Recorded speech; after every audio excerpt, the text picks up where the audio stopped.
Gridiron Grinder! Hut hut hike! All right, party people. Friday night, Gridiron Grinder time. I'm Ryan. With me, as always, my buddy James. Just a couple of dudes hanging out, talking about what's going on in the NFL each week. We are on the eve, almost, I guess, of Super Bowl 60 coming up on Sunday, just a couple days away. And so in tonight's episode here, we're going to start off by, letting you guys know how the NFL honors turned out. And then I don't know, what else did you say? That and then just straight Hall of into the Fame, big game? Hall of The Fame, Hall of then Fame? into the big game. Gotcha. Okay. I guess I had the Hall of Fame kind of tied into the honors because it was on my list. But yeah, it's deserved to be a separate segment. So I don't know. Yeah. This Hall of Fame might deserve just to be burnt the fuck down. Start it over. all right. Well, yeah, we talked about that last week. It's, there's a lot of garbage going on with the Hall of Fame now. So all right. Well, hey, yeah, I mean, how's it going out there in sunny San Diego, James? It's going good. It's been a little warm this week. Had to turn on the air conditioning. Oh, all right. Good for you. It's been in the 80s. It's been like 8 here. So a little different. So, Although it got up to like 35 or something today, so it was a little warmer today. Like last night when I went to bed, it was 75 or 76 out. Okay. This morning, and that's like 9 o'clock, 10 o'clock.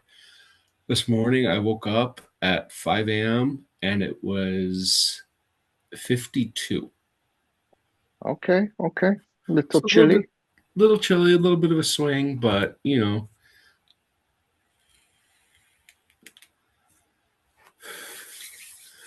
So, NFL honors. The first thing I want to point out is Coach of the Year. Sure. Because I think it was Tiffany Haddish. If you're going to announce a winner, make sure you know how to pronounce his name. Oh, boy. Mike Vrabel won the award. And she obviously knew enough to know that he wasn't there because he was preparing for the Super Bowl. But she said his name twice as Mike Verbal. Mike Verbal. Okay. So know how to say the name. It was apparently decent, not too close, but he got 19 first place votes and Cohen got 16. He won by like 63 points. Okay. I just wanted to point that out. Then we can go to our MVP because that's obviously the big award, which sure. I mean, we talked about it last week, man. It was between Stafford and Drake May, and I was saying really the only knock you could put on Stafford is that okay, the dude's got 2 number 1 wide receivers, right? But he earned it. He had a freaking phenomenal year, and so I don't want to take anything away from him. It was an MVP season, man. So first place, he won by 5. He won by 1 first place vote. Okay, it was tight. He got 24. Drake May got 23. Josh Allen got 2. The remaining first place vote went to Justin Herbert. Huh. I mean, I kind of like that somebody threw him a bone because he did play like the last chunk of the year with freaking broken hands, man. And he played most of the year without 2 top tier offensive linemen. Yeah. And I get it, but it's weird. Drake May basically lost because somebody decided to vote for Justin Herbert. Do a sympathy vote, yeah. Yeah. And it was a weird year for Josh Allen getting votes like that. I mean, he is, I get it, like a one-man wrecking crew at quarterback, but this year was a little streaky for him. I know the stats are there. The stats are always going to be there for Mhm. him, but he did have some kind of dud games where I would have just said, maybe this is the year that you don't vote for him. But I guess Stafford had one or two dud games too, and that's just how it is, man. So No, it's fine. yeah, that's fine. I think Josh Allen is always going to get a couple votes. He could have as long as he has like a halfway decent season. Yeah, that's true. Yeah. Um, Offensive Player of the Year was a little closer than I thought it should have been. Okay. Like I knew, like I thought Drake May would get more first place votes for Offensive Player of the Year. Um, McCaffrey apparently got 12 first place votes, Jeez. and Jigba got 14. Okay. I did like that Njigba got it. We Mhm. did talk about it. It would have been nice to see maybe, Stafford MVP and then Drake May Offensive Player of the Year, but it sounded like it would go to a different position than Yeah, staying so at quarterback. So it's kind of lately how it seemed, and you can look back like offensive player of the year generally goes to running back or wide receiver. yeah, MVP generally goes to quarterback. Like that's how it is. I think there's quarterbacks that have had or non-quarterbacks that have had MVP style seasons. Derrick Henry a couple years ago. I think Saquon Barkley last year had an MVP style season, but didn't get the votes. yeah, I gotcha. Um, Defensive player of the year, hands down. We talked about it. Like Oh, this was it an was obvious one. Yeah. Miles Garrett got 50 of 50 first place votes. It should have been as obvious as Bill Belichick getting into the Hall of Fame, but we know what happened there. Offensive rookie of the year, we kind of talked about it. It was going to be McMillan. We were right on that. Yeah. Yeah, he had a really good year.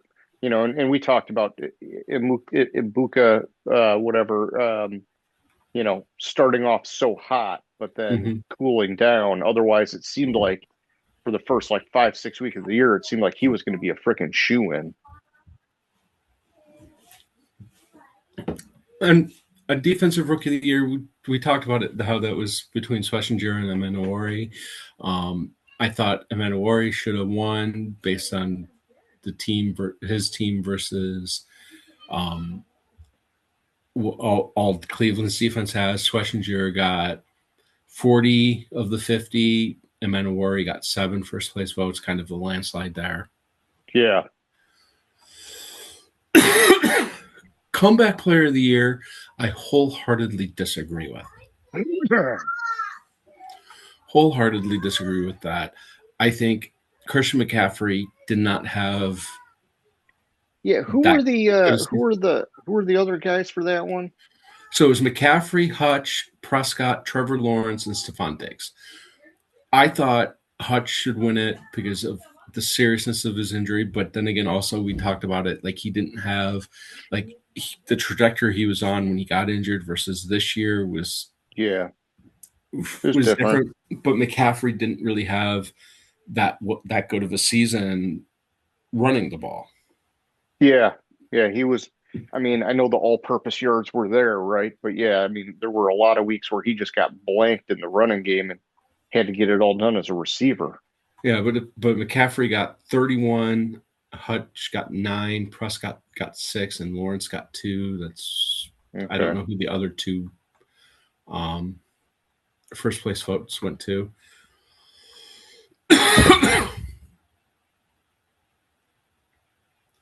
No biggie. I mean, really, like assistant coach of the year, McDaniels. I kind of disagree a little bit with that. I thought it should have gone to a defensive coordinator, like uh, like Joseph and with the I didn't even Broncos. see that one on my. Oh, there we go. It is on my list. Yeah, I mean, it's because of like the revival of the Patriots, right? And Mm-hmm. yeah, I mean, if it was me, I would have gone with what's his face, like you just said, the defensive coordinator for the Broncos, man. When you have one of like the all-time best sack seasons, like you're Mm-hmm. you're like number two all time in sacks in a single season. How do you not nail that, man? No, I don't know. That one I don't get. Like I don't really get McDaniel because like McDaniel is a jackass. So Yeah, we both don't like McDaniel. That's fine. what I want to know is how do you get nominated for Fan of the Year? It's a good question. It's presented by Captain Morgan, so maybe you need to consume some Captain Morgan. Maybe. Who knows? I just saw that and But good for Edward Callahan, mhm. fan of the year, Philadelphia Eagles. Good for you. So that's the awards. We'll Okay. go into the Hall of Fame class. Yes. I do not understand how Frank Gore, Torrey Holt, Terrell Suggs, Reggie Wayne, Jason Witten, Darren Woodson are not in the Hall of Fame. It's because they can only pick five, right? I would have, if it was me, I would have probably uh, made Luke Kuechly wait at least another year because of the length of his career was shorter Mm-hmm. significantly than somebody's like Frank Gore. Yeah, what I wanted to find, and I'm not seeing it. Was this okay? So this was Kuechly's second year of eligibility. That's what I And that's fine. That's fine. I would wanted. make him Drew wait a little Brees while. first. I I had the think, list at some point, and I just yeah. I mean, I think Kuechly is one of the best linebackers of the time that he was in the league, but the problem is it was a but he very only played like shortened 6 or 7 years. career. Yeah, and that's the thing is that he and I get it. He had some bad concussions and decided to hang it up. That's fine. And he should probably still get in, but I would just be more comfortable letting some of these like longer term or longer running career guys that also had phenomenal careers like Mm-hmm. Frank Gore get in before him. But that's okay. I'm not a voter. So Torrey Holt in the early 2000s, late 90s, early 2000s was best wide receiver in the game. yep. Reggie Wayne was a threat every day. Jason Witten was a threat from the tight end position every game. No way does Eli Manning deserve to be in the Hall of Fame. I don't know, man. The two Super Bowls that he won were both had phenomenal fucking just crazy Eli plays. And so I don't know. They did. But what is his career record? Let's see if you 2 know it. 0 against Tom Brady in the Super Bowl. All right. In the regular season, he I is think that's all you need to know. When you beat the 117 GOAT and twice, 17. when you beat the GOAT twice in the big game, you find a spot in the Hall of Fame, my man. 117 and 17. 2-0 against Tom Brady. 117 and 17 is all I have to say about that. 500 2-0 against quarterback, Tom Brady. 2-0 against Tom Brady. La-ti-da. First one, there was all the pressure on the Patriots to win that Super Bowl and stay undefeated. Oh, okay. Okay. So that's we're gonna give him a little handicap here, James. Just saying. I don't think he deserves to be in the Hall of Fame. I don't In know. my I like opinion, Eli Manning. I like him, but I don't think he's a Hall of Famer.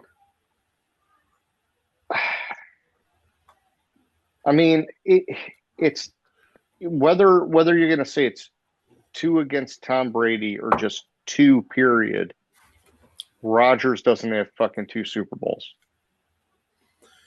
And I'm not saying that Eli Manning is better than Rodgers, but I'm saying that for sure gives him a boost, right? When you look at and compare him to like Philip Rivers, who like never even got close.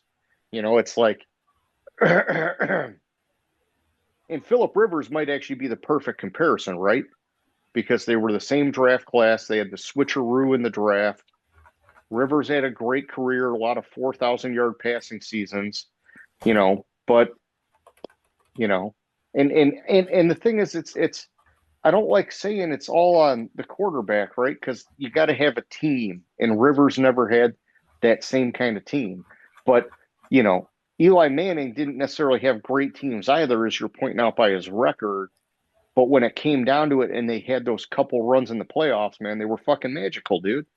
Yeah, but Philip Rivers is 134 and 109. His years where he had a solid chance. 2007 is the prime example. That team was 11-5, went into the playoffs, and he was hurt. Okay. All I'm saying is if you put those two side by side, to me, I'm saying I think the stats are close enough that I'm taking the guy with two rings. The stats aren't close at all. In my mind, they're close enough when you guys got two rings. You get a premium for having the hardware, my man. The stats aren't even close enough for the two rings to overcome it. So in his career, Philip Rivers threw for 6,000 more yards. Okay. And how many years did he play?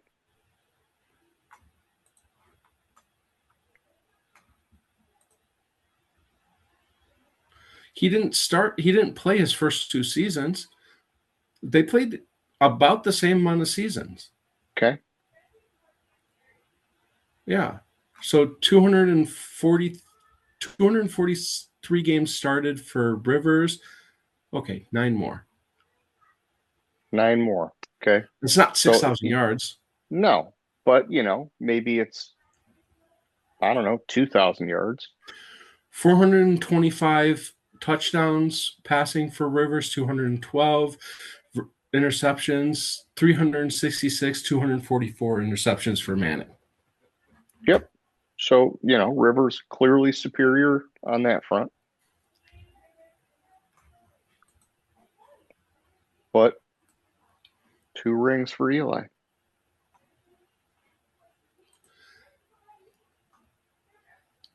I hear you. I hear your point. I don't agree with your point. We have a minute left. We'll come back and we'll break down the Super Bowl matchup.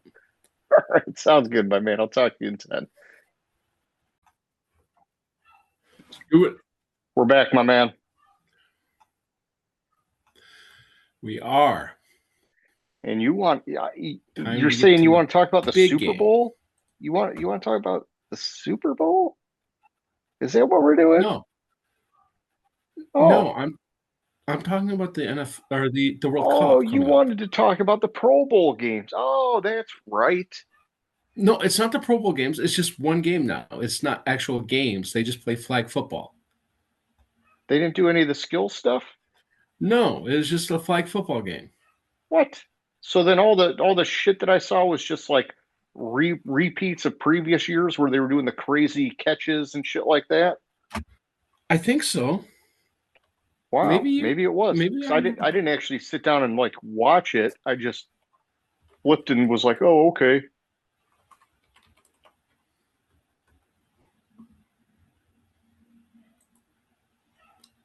That's okay. Let's take a look. I mean, it's really not even worth looking, but you're already doing it, so it's all right. No, it was just a fucking flag football game. Wow. All right. So yeah, when I flipped through the channels the other day, I must have just caught a clip of one of the past years, man. So I saw somebody doing like a crazy flip and catching a ball, and I was like, "Oh, all right, the Pro Bowl games are on." But obviously, I didn't watch it.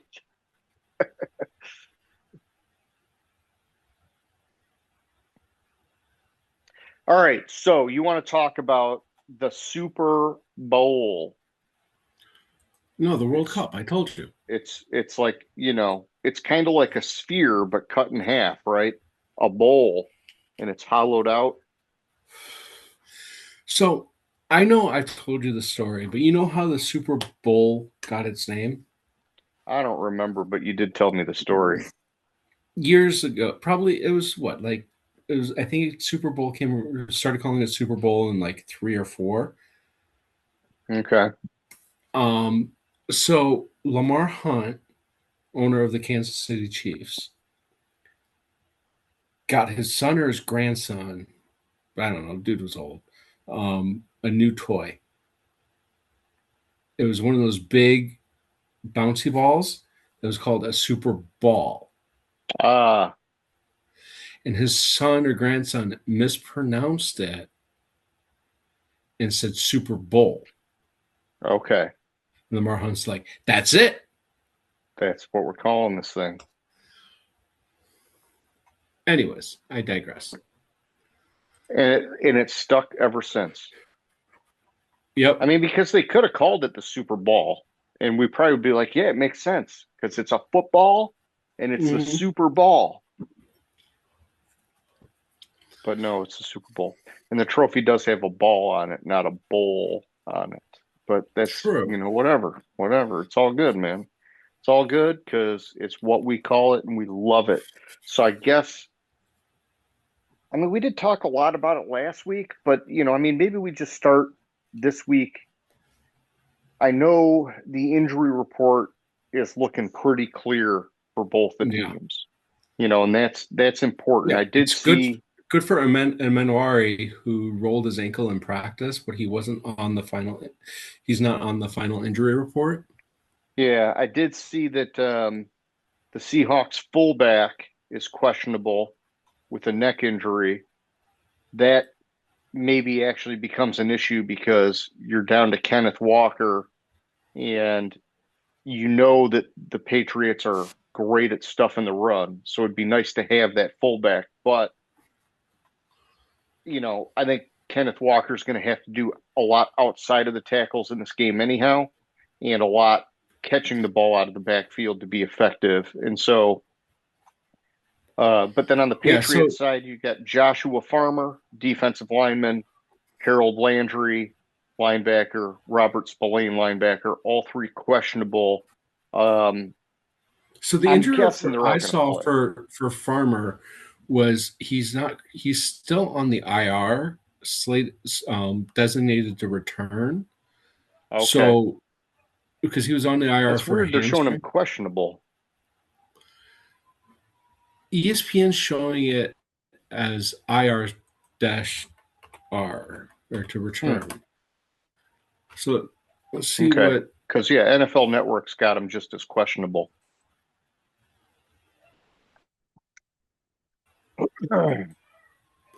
That's what I wanted to look at. Yeah. I mean, I just pulled it off of NFL.com. It says it's the final injury report.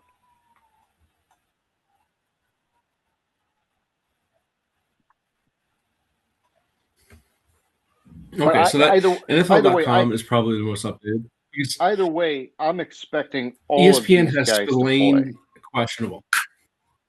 Okay. Yeah, the one guy I would be worried Yeah. about is the fullback for Seattle because it's a neck injury. Okay. But the rest of these guys, I'm sure they're going to try and gut it out and find a way to play. Yeah. Oh, Plus we definitely plus we know got to try. yeah, plus we know nowadays questionable is like 90% chance you're playing. You know, it's just it's weird how they do that. Yeah. So Yeah, and like the Seahawks, they have like Charbonnet on the IR, which is a little concerning there, but with but the run Kenneth game, like Walker you would. has been amazing. And so, it's a matter of, you know, he's going up against the Patriots who have allowed the least amount of rushing yards in the playoffs. And so it's going to be tough whether they had Charbonnet or not. But Yeah. Kenneth Walker, he shows he's got that juice if you give him the full workload. It's just that Mhm. he's had past seasons where he's gotten banged up a lot, which is why they like having that 1-2 punch. No, exactly. And then like Patriots coming into this game. This is their 12th Super Bowl. Sons of bitches, man. If the Patriots win the game, they will have the most wins in Super Bowl wins in NFL history.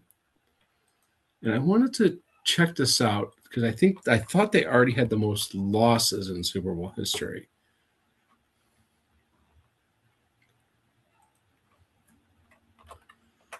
I mean, if you're saying they got what, 5 losses?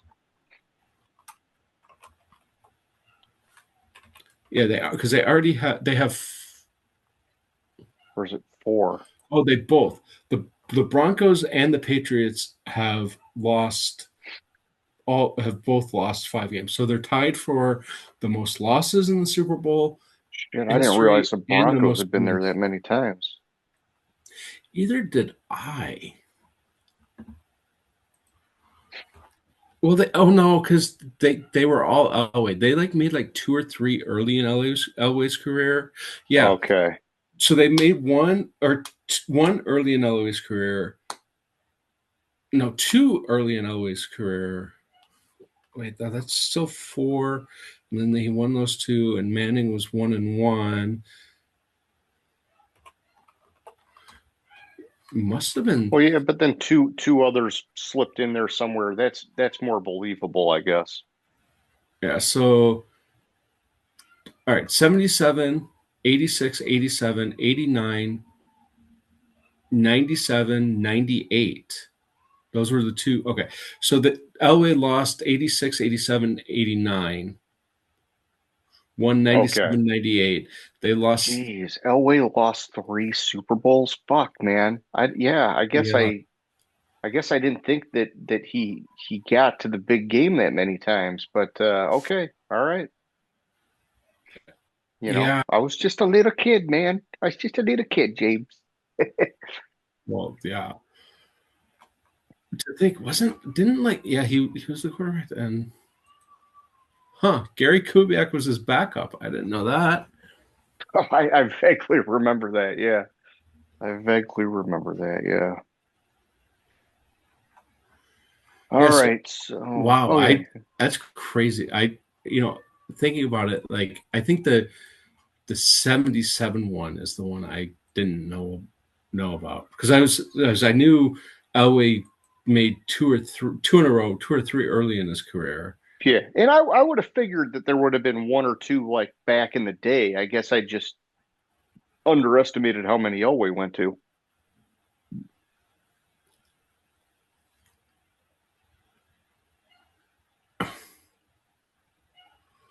I don't. Wow, they got their ass kicked in the 77 Super Bowl. or 27-10.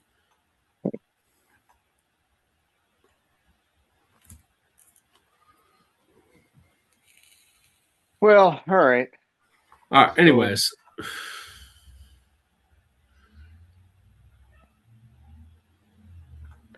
Yeah, I will say this, man. So I was looking through earlier and I was looking at the where the hell's it at? They already moved the links. But they were like, different stats and spreads and whatever for the game and the analyst picks. And out of like fucking 20 analysts, only 3 are picking the Patriots to win this on NFL.com. yeah. Okay, so I'd like to hit on the officiating. Sure. So you got a rookie rookie Super Bowl official, Sean Smith. It's the first Super Bowl in a while where it wasn't like the small group because the last 6 Super Bowls have all been reffed by Carl, and each 2 of them got them Carl Sheffers, Bill Vinovich, and Ronald Torbert. Okay.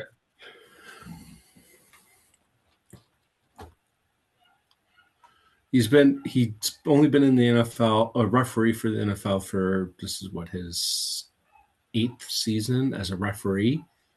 And he's got the big game already.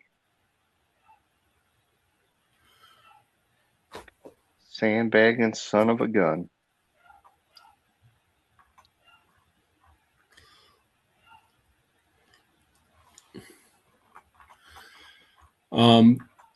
Normally, my research, I'm able to find stats on penalties and stuff like that, but I couldn't find it. I think also Sean Smith, if I was reading correctly, Sean Smith ref the AFC divisional round the Patriots played. Okay. If I remember correctly. Correctamundo. I know he ref divisional round referee. Yep, he did. I was right. Sean Smith ref the divisional playoff game. Okay.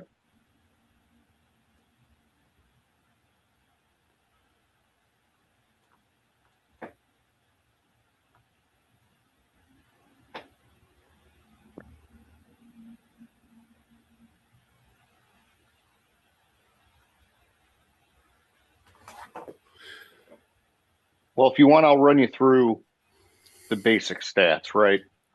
You know, we're dealing with, honestly, it's two of the best offenses and best defenses this year. I mean, it's strange that we're seeing that combination, right? Normally you get a team that's like very heavy one way and maybe like borderline top 10 the other way. These guys are both like top like 3-4-ish offense and defense. And so Seattle's third in points per game, New England's second in points per game. You know, time of possession, I would say they're you know, you got New England is a little bit better at controlling the clock, but it's not like crazy. Well, I guess I could give you the actual numbers, but so points per game, Seattle 28.4, New England 28.8. Time of possession, Seattle's right in the middle at 14, 30 minutes, 12 seconds a game. New England a little better, 31 minutes, 17 seconds a game. I think that stat's going to be very important in this game. I think New England needs to control the clock and really like play this game on their terms, because Seattle's defense is like they're just a different kind of defense, man. They're very hard to figure out, and some of it's the way they've been moving them around. I'm on worry all season. I know we've talked about that before, but I think that they can make it very difficult for the Patriots, and so they need to find ways to chew up that clock and hopefully grind down that defense so that later in the game, if it's tight, it'll maybe open up some opportunities for them to make a big play. Sack wise, you know, they're two opposite ends of the spectrum, with Seattle seventh in the league with 47 sacks, New England 22nd in the league with 35 sacks.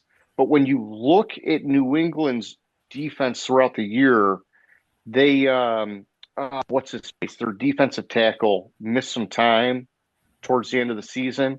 Since he's been back, they have been lights out. And it's not necessarily been getting the sacks per se, but they have completely fucking stopped the running game.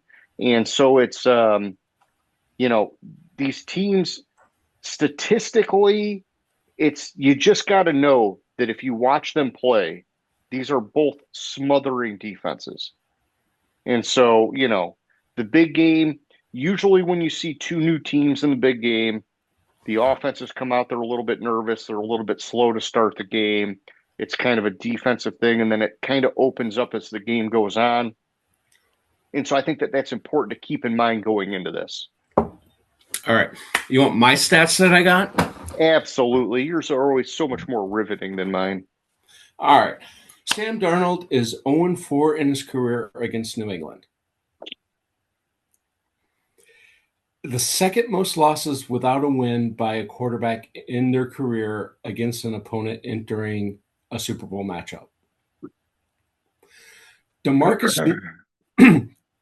Lawrence has recorded a sack and a forced fumble in both Seahawks wins in the postseason. If he doesn't in the Super Bowl, he will be the first person since the 1900s, like late 1900s, Yes. first person this century to do that. Okay. Seahawks are the first team that led the NFL in scoring defense in the regular season to make the Super Bowl since the 2016 Patriots. Oh. Teams that led the NFL in scoring defense in the regular season are 14-4 in the Super Bowl. All right, That's pretty significant. 14-4. Yeah. The Patriots, they've averaged 18 points a game this postseason. The It's been kind of low. Fourth fewest by any team entering the Super Bowl all time. The fewest since the 1979 Rams. Okay. That lost in Super Bowl 14, 31-19. They had 15 points average. Patriots are the first team since the merger to defeat 3 of the top 5 teams in total defense or yards per game to make the Super Bowl. Because Chargers were 5th in yards per game, Texans were 1st, and the Broncos were 2nd. Okay. Entering the game, New England has led at halftime in 17 of the 20 games this season. It's tied for the most in NFL history with the 1984 49ers. I'm sorry, in the Super Bowl era. Okay. Drake May has 129 rushing yards on scrambles during the playoffs, which is the 4th most by any quarterback any quarterback in a single postseason in the past 20 years. Yeah, no. I think he can be a wild card with his legs that I think they're going to need in this game, right? Because the expectation is they're going to find a way to shut down Kenneth Walker. If you could do like some designed, it's like May, not Darnold. May on the scrambles. Sorry. Yeah, no.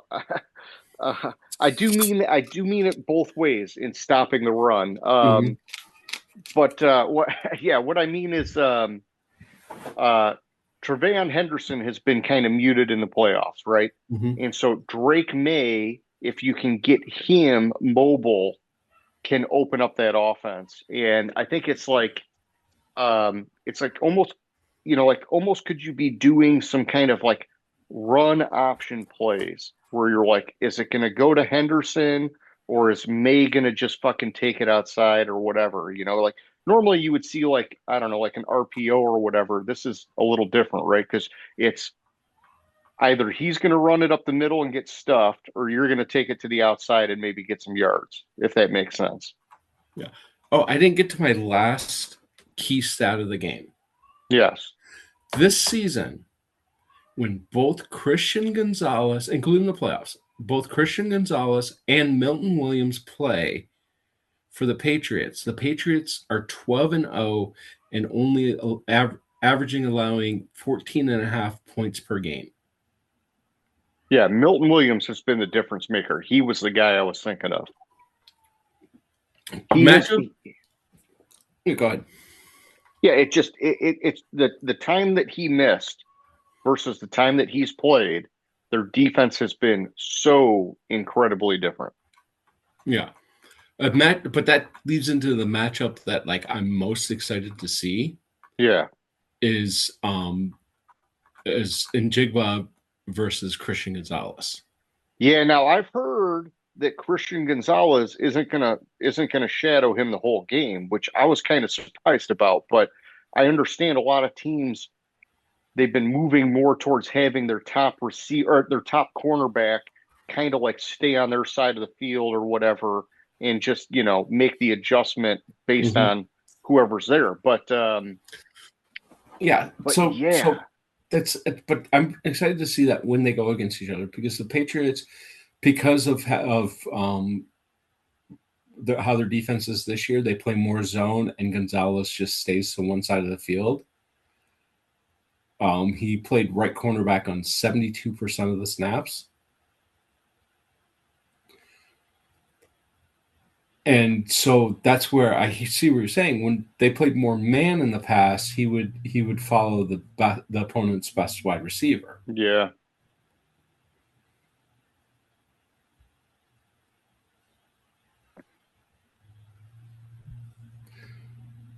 Yeah, Jackson Smith and Jigba, man, he has been just a different freaking animal this year. Just Mm-hmm. getting open in the craziest of ways. Like it's not even, it's like not even fair how silky smooth he is with his routes, man.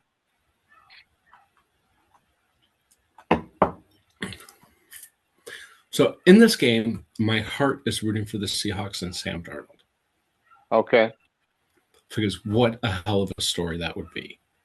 From seeing ghosts against the Yeah. Patriots to beating them in the Super Bowl.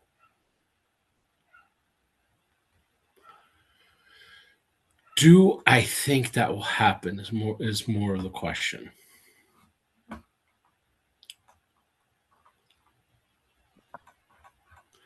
But we'll come back to that, because I'm sure there's more stats or more.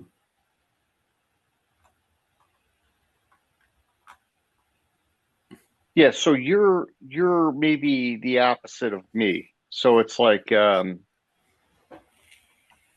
I I would like to see the Patriots do it just because I like Vrabel. I think Drake May's a great story. And then we talked about it a little bit offline about the punter graduating from Notre Dame Prep, where my kids go to school. You know, good story there. Um, you know, I would like to see that. My and that's like my what I want.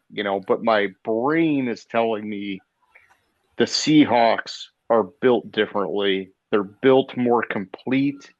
Their defense is trickier, which is going to make it harder in this game. Um, I think the wild card for the Seahawks is, can Darnold stay clutch? Because we've seen him collapse in big games before, but he has been pretty goddamn good throughout the playoffs. And so I think that this is maybe a different Darnold and it's less to worry about, which is why my brain is telling me it's the Seahawks game to lose. It's just, I'd like to see the Patriots pull it out. So, like, with it, like, I think the key to the game, and I think you hit it on the head, is the quarterbacks. Like, I think for New England to win, I think May's going to have to throw for 300 plus yards and multiple touchdowns, Or get mobile. or get mobile. And for Seattle to win, I think it's, can Darnold not let old Darnold slip in, which we've seen a little bit of old Darnold Yeah. in the playoffs here and there, but The risk in this game is that they may not be able to lean on the run and take the pressure off of Darnold, right? yeah, Because that's kind of been their recipe for success all year is that they've been able to just run the shit out of the ball. And then when they need to sprinkle in the pass, he's been like a fucking magician, right? But if he's got to be the focal point of that offense, you know, it could change things. It could change things dramatically. no, exactly. I I like the Darnold story. Especially the like, that's what it's going to be. Like, he went from seeing ghosts to beating Yeah. them in the biggest moment, Yeah. Yeah. which And is then, all right. also So, I, which yeah, which sorry, go which ahead. brings me to another reason why Bill Belichick should be in the motherfucking Hall of Fame. Okay.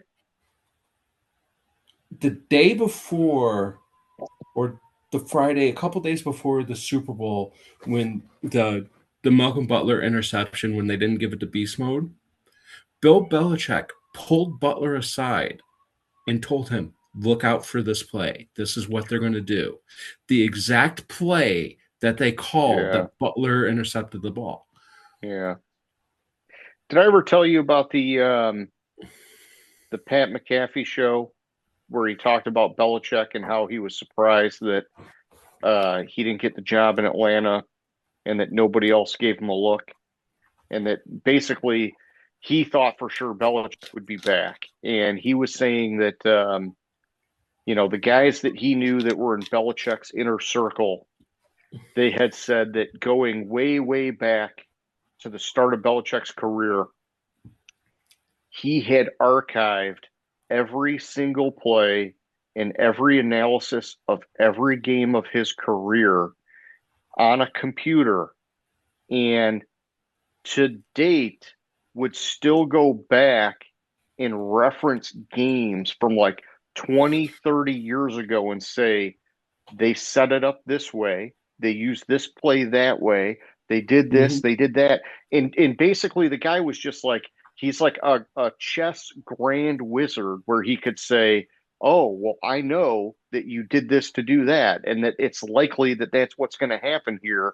And it just, basically he just was blown away that he had never seen somebody be able to catalog, but then also just internally in his own brain instantly be able to be like, I remember that, and so it's just crazy Yeah, that it didn't work out for him. But, I mean, yeah, I think and it did work out for him. It just in a yeah, different way. So, yeah. And like the other thing, like something I heard this week, it was Gronk. He was on one of the shows I listened to, and he was talking about in the 28-3 Super Bowl against mhm. Atlanta, some of the big plays that helped lead to the comeback, like 3 or 4 of the big plays that helped lead to the comeback, were installed in the ballroom at the hotel before they got on the bus Oh, I to go believe to it. the game. It Yeah. was like it was like he was saying, and this is like why I think Josh McDaniels is a great offensive coordinator. They would have, these are the 80 plays we're running. These are the 80 plays we're running this game.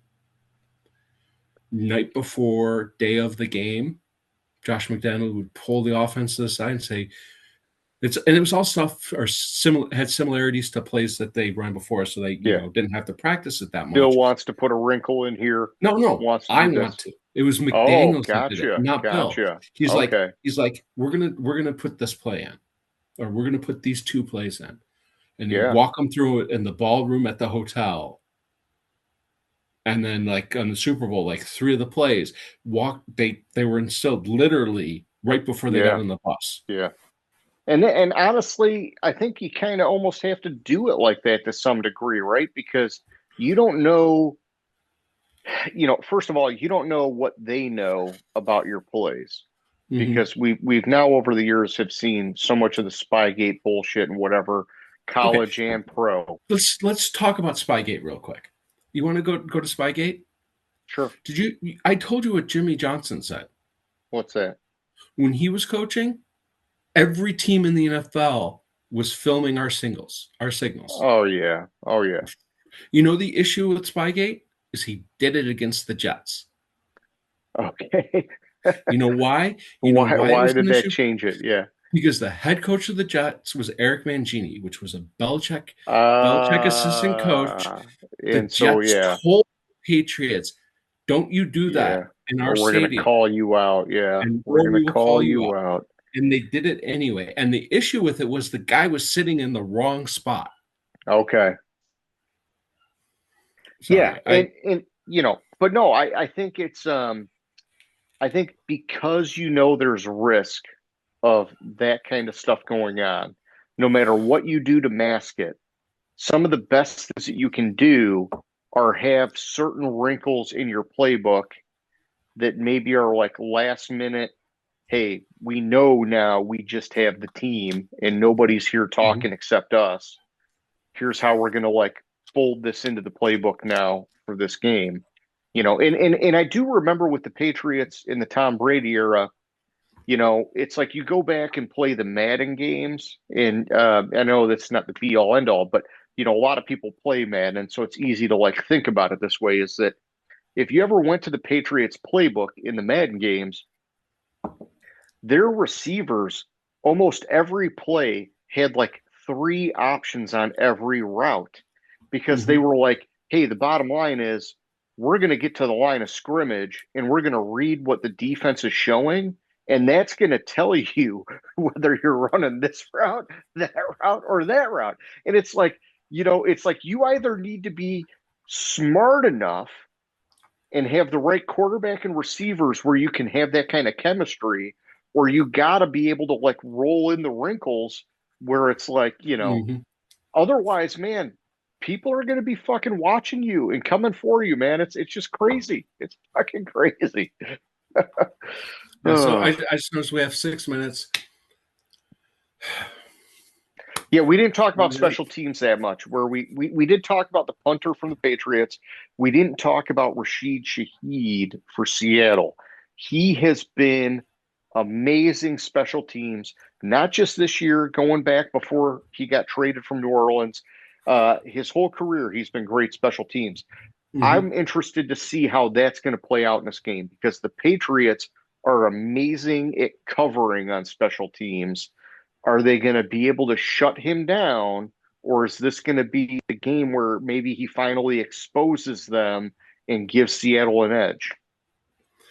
Yeah, and the thing with it was Shaheed's quickness. Like you have special teams, but when he's in there on the offense, from everything I'm reading, he's likely going to be going up against Carlton Davis, who led the team in defensive pass interference calls this season. Okay. So that could be another factor there with Shaheed. I think Shaheed is one of the X factors in what type of game he has. If he can make that difference on special teams, I think both teams. Yeah, or as a deep threat. You're right. Yeah, both teams in the passing game. Yeah, both teams' special teams are buttoned up enough to where I don't see a mistake, but I could see like Shaheed busting one. Yeah. Well, that's what I'm saying is that it's like most years you don't really talk about special teams. This is a year where you could say either way, special teams could end up having a pop in this game somewhere. You just, they both have that kind of potential, man. No, 100%. Ultimately, I think for the Patriots to win, they have to hold the Seahawks to 20 points. Yeah, I can agree with that because they've been pretty anemic offensively in the playoffs. Yeah, and the Seattle's defense is just that good. I'm going to say that they can do it, and the Patriots will win the game. Yeah. I also have to pick the Patriots in this game because in week 12 or 13, I said if Buffalo wins that game, the Patriots are winning the Super Bowl. Okay. You pinpointed that. You put the post-it on your computer somewhere to remember that. Okay. Yeah, I said it, and I'm trying to remember what week it was, but it was they had so let's see, 18, 17, 16, 15, week 15. I said the Patriots had to lose to Buffalo, and if they did, they would win the Super Bowl. If they beat Buffalo, they wouldn't. So I'm going to go with the Patriots. I'm going to go with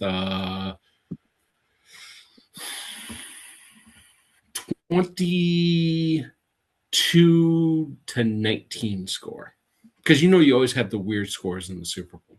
Yeah, there could be some shanked extra point or something or whatever. I didn't even think about picking points here, but I would say, man, I guess if I was going to do points, I'm probably right in your range. I don't think it's going to be high scoring by any means.